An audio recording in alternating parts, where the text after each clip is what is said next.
келдіңіз. Біздің Нұрорда түлектері сізді асыға күтті. Осы бір апта бойы. Өйткені біздің мектебіміз кино түсіруге құштар.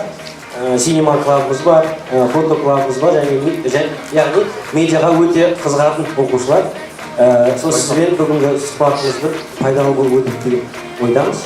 Негізі лицей бітірген түлектер бір нәрсені сағынады лицей туралы. Енді әртүрлі ғой. Сіз лицейді бітірген кезде ең сағынатын нәрсеңіз 5 жыл оқыдыңыз ғой сіз бітірген кезде жүрегіңізде қалып кеткен.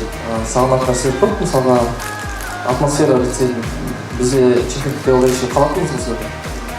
Мен маған мысалға сізді көріп қалдым, синемалар, сол негізі күшті нәрсе да, өйткені бізде ондай нәрсе болған жоқ. Сондай ал былай творческий жағынан, фотографирование жағынан болмайды. Негізі сол мен ойынша бәрі мектепте болса жақсы да. Рахмет. Маған мектеп ұнады, жақсы программалар бар екенсіздер.